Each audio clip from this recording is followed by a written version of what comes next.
اس وقت کے آج کے مسلمانوں پر جو قیامت دنیاوی قیامت ٹوٹی ہے وہ انتہائی کربناک ہے۔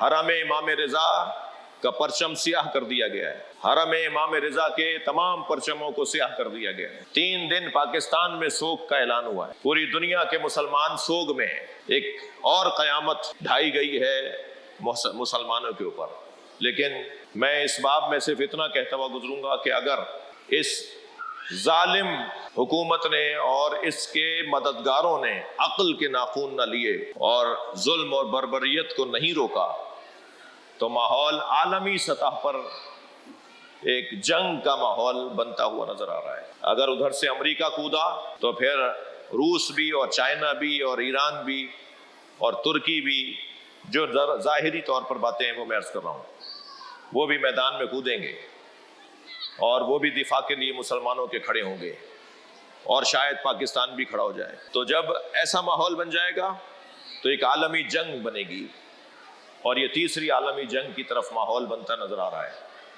چینج آف بلاک، یہ جو وابستگیوں کے بلاک ہیں یہ اب تبدیل ہونے جا رہے ہیں۔ اب طے ہو جائے گا کہ کون پرانے استعمار کے ساتھ ہیں اور کون نئے حکمرانوں کے ساتھ ہیں۔ یہ ماحول اس طرف جا رہا ہے۔ اس وقت ہماری بڑی سنگین ذمہ داری بنتی ہے بیداری، ہوشیاری، سمجھداری کے حوالے سے۔ میں تو وہی فارمولہ دہراتا ہوں، آج بھی کہیں مجھ سے سوال ہوا تو میں نے یہی جملہ کہا کہ جو حضرت آیت اللہ خمینی نے فارمولہ دیا ہے، 3 موضوعات پر غور کرنے کی ضرورت ہے، تب جا کر فلسطین کا مسئلہ حل ہوگا۔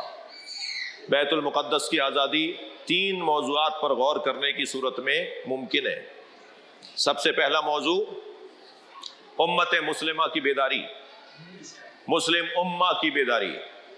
مسلمان عوام کو سمجھنا ہوگا کہ ان کے حقوق، ان کی حیثیت، ان کا وقار مجروح کیا جا رہا ہے۔ دوسرا، مسلمان حکمرانوں کی ذمہ داری۔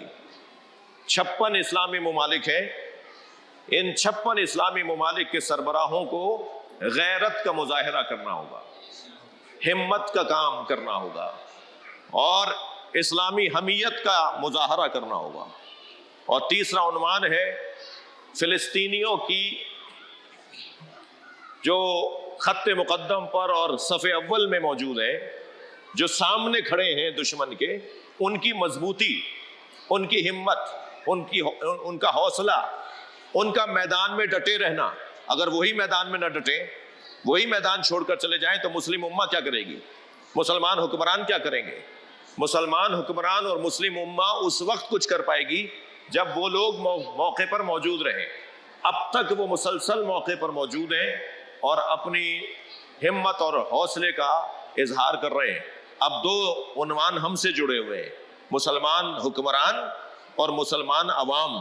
یہ دونوں اگر بیدار ہو جائیں اور سمجھدار ہو جائیں تو پھر وہ دن دور نہیں ہے کہ جیسے ہم مشہد میں نماز پڑھنے آئے ہیں ایسے ہی ہم بیت المقدس میں نماز پڑھنے جائیں۔ دعا کی قبولیت کے لیے بلند صلوات۔